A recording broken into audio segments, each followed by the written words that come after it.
Hello everyone बच्चों, आज की क्लास में हम स्टार्ट करेंगे टोटल इंटरनल रिफ्लेक्शन का टॉपिक। इम्पोर्टेंट टॉपिक है, इसके एप्लीकेशन भी बहुत इंपॉर्टेंट अपने पास होते हैं। चलो स्टार्ट करते हैं। टोटल इंटरनल रिफ्लेक्शन की हम बात करते हैं। तो मैं मान लेता हूँ कि बच्चों मेरे पास में यहाँ दो मीडियम अपने पास है। दो मीडियम को सेपरेट करने वाला ये सरफेस है। ये जो मीडियम में ले रहा हूँ ये यहाँ डेंसर मीडियम है, जिसका रिफ्रैक्टिव इंडेक्स में यहाँ N1 ले लेता हूँ। यहाँ ये रेयर मीडियम है और मैं मान लेता हूँ कि बच्चों अभी के लिए ये एयर आपके पास है, तो इसका जो रिफ्रैक्टिव इंडेक्स Na होगा या N2 बोल दीजिए, वो कितना होगा, यहाँ वो 1 होगा। हम यहाँ बच्चों यहाँ टोटल इंटरनल रिफ्लेक्शन को समझाने के लिए यहाँ 4 कंडीशंस को यहाँ बताने वाले हैं। 4 कंडीशंस हमें समझ में आएगी, हमें टोटल इंटरनल रिफ्लेक्शन पूरा अच्छे से समझ में आएगा। चलो स्टार्ट करते हैं। मैं मान लेता हूं कि बच्चों ये फर्स्ट कंडीशन का नॉर्मल है आपके पास में, ये फर्स्ट कंडीशन का नॉर्मल है। और मैं क्या कर रहा हूं, इस डेंसर मीडियम से देखो बहुत ही कम एंगल पर बहुत छोटे एंगल पर हम एक लाइट को क्या करवा रहे हैं, एक रे को इंसिडेंट यहां करवा रहे हैं। इस डेंसर मीडियम से इस रेरेज मीडियम में बहुत कम एंगल से I1 एंगल से हम क्या करवा रहे हैं, एक रे को इंसिडेंट करवा रहे हैं। अब आपको पता है कि बच्चों रिफ्रैक्शन होगा डेंसर से रेरेज में, यदि अपने पास कोई रे एंटर करेगा तो रिफ्रैक्शन के बाद में वो नॉर्मल से दूर हो जाएगा, यानी नॉर्मल से बहुत दूर हटेगा। तो जाना तो बच्चों इसको क्या चाहिए था, स्ट्रेट जाना चाहिए था अपने पाथ पर, लेकिन रिफ्रैक्शन की वजह से ये अपने पाथ को क्या कर लेगा, चेंज करके पाथ को बेंड करके नॉर्मल से दूर हट जाएगा। और मैं मान लेता हूं कि बच्चों ये एंगल कितने का है, या R1 का है। ये कौन सी रे हो गई यहाँ, तो ये हो गई बच्चों यहाँ इंसिडेंट रे हो गई, और ये यहाँ कौन सी रे हो गई, जो रिफ्रैक्शन के बाद जा रही है वो रिफ्रैक्टेड रे हो गई। तो ये अपने पास में क्या हो गया, रिफ्रैक्टेड रे हो चुका है। अब क्या किया जा रहा है, देखें, ये कंडीशन फर्स्ट था। अब मैं ये जो एंगल है, इंसिडेंट एंगल है, उसको इंक्रीज कर देता हूं, थोड़ा सा इसको बढ़ा देता हूं मैं। ये लो थोड़ा सा हमने इसको इंक्रीज कर दिया, ये I2 है, और I2 जो है बच्चों वो ग्रेटर देन है किसके कंपैरिजन में, I1 के कंपैरिजन में। जब फर्स्ट कंडीशन हमने लिया है उसके कंपैरिजन में एंगल जो इंसिडेंट करवा रहे हैं वो ज्यादा है अपने पास में। तो हम ये देखेंगे कि यहाँ पहले R1 आ रहा था रिफ्रैक्शन एंगल, अब मैं मान लेता हूं कि ये R2 है, और हम ही देखेंगे कि ये R2 जो होगा इस R1 के कंपैरिजन में क्या होगा, ज्यादा होगा। यानी क्या देखा जा रहा है, ये देखा जा रहा है बच्चों कि जब हम एंगल ऑफ इंसिडेंट यहाँ इंक्रीज कर रहे हैं तो एंगल ऑफ रिफ्रैक्शन भी यहाँ इंक्रीज हो रहा है। यानी जैसे जैसे आप एंगल इंसिडेंट एंगल इंक्रीज करेंगे वहां अपने पास में रिफ्रैक्शन एंगल भी क्या होगा, इंक्रीज होगा, यानी वो नॉर्मल से और ज्यादा अपने पास में जो रे होगी रिफ्रैक्शन के बाद जाएगी। अब आप और ज्यादा इसको इंक्रीज करते जाइए भाई, आप जैसे जैसे इसको इंक्रीज करते जाएंगे ये नॉर्मल से और ज्यादा दूर होती जाएगी। और एक देखो लास्ट है, एक ऐसी सिचुएशन भी आ सकती है और आएगी, ये एंगल मैंने I3 ले लिया, और I3 में मान लेता हूं कि बच्चों जो I3 है वो ग्रेटर देन है किससे, I2 से। थर्ड वाली कंडीशन में एंगल ऑफ इंसिडेंट और इंक्रीज कर दिया है मैंने।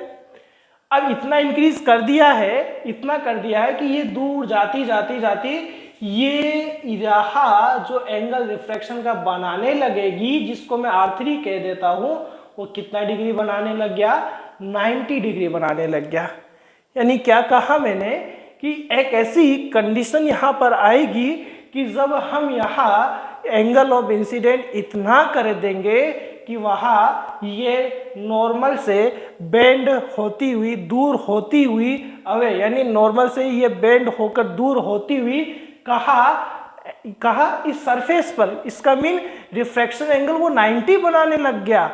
इतना दूर हो चुका है कि जस्ट इस नॉर्मल के परपेंडिकुलर वो रिफ्रैक्शन के बाद जा रहा है।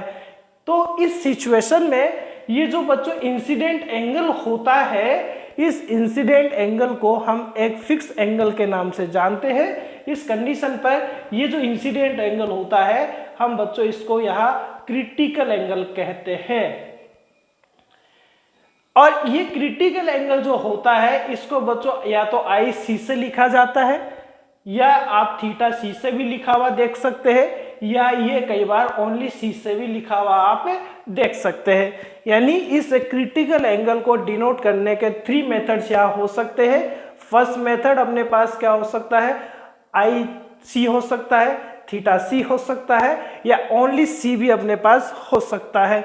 यानी हम ये कह सकते हैं कि एक ऐसा इंसिडेंट एंगल जिस पर रिफ्रैक्टेड एंगल 90 डिग्री हो जाता है उसे हम क्या कहते हैं, क्रिटिकल एंगल कहते हैं, जब अपने पास में light denser to rare enter करा। अब देखिए, अब फोर्थ कंडीशन में हम क्या कर रहे हैं, एंगल और ज्यादा इंक्रीज कर दिया हमने I4, और I4 जो है बच्चों वो ग्रेटर देन कर दिया हमने किससे, क्रिटिकल एंगल से।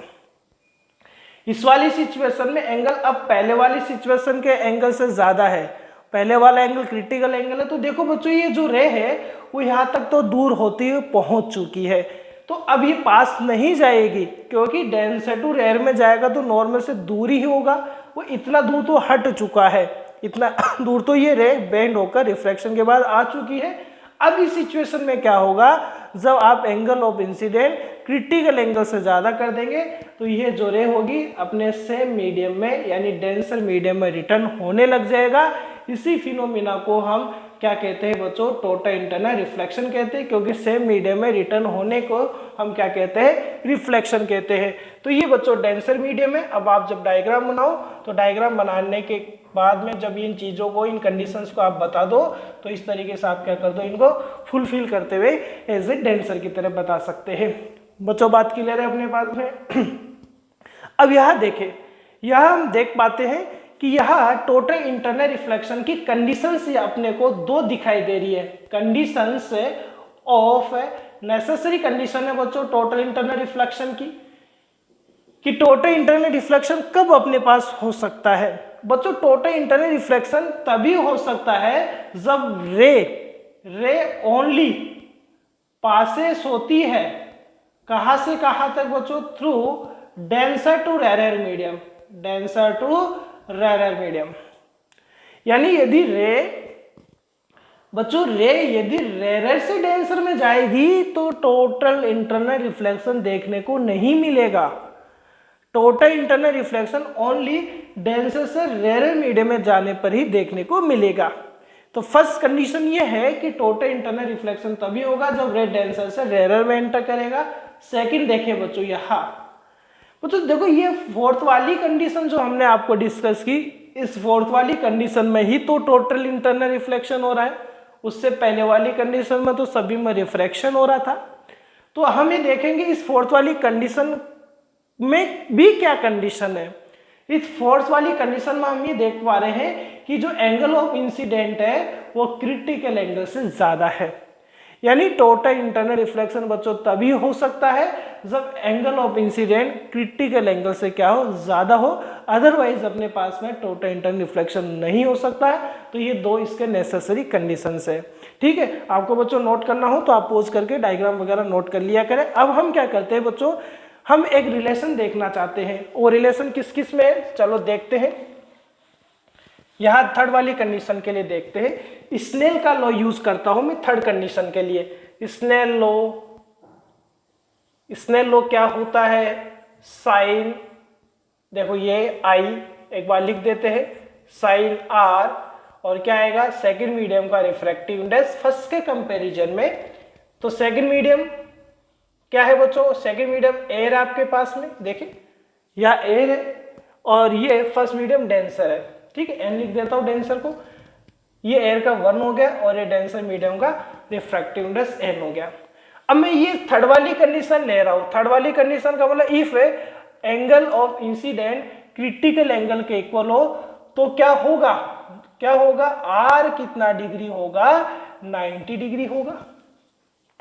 Angle of incident critical angle के इक्वल हो तो आर 90 डिग्री हुआ। ठीक है, अब चलो इसको आगे हम इसमें वैल्यू रखते हैं और देखते हैं कि हमारे पास क्या रिलेशन आने वाला है।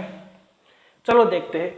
साइन आई यानी IC हो गया, और ये हो गया बच्चों साइन 90 डिग्री, और इक्वल किस क्या है 1/n, एन डेंसर मीडियम का रिफ्रैक्टिव इंडेक्स है। अब साइन 90 1 होता है, साइन 90 अपने पास 1 होता है, तो 1 रख दिया हमने। तो हम क्या देख रहे हैं, n कितना है बच्चों 1/sin IC आया।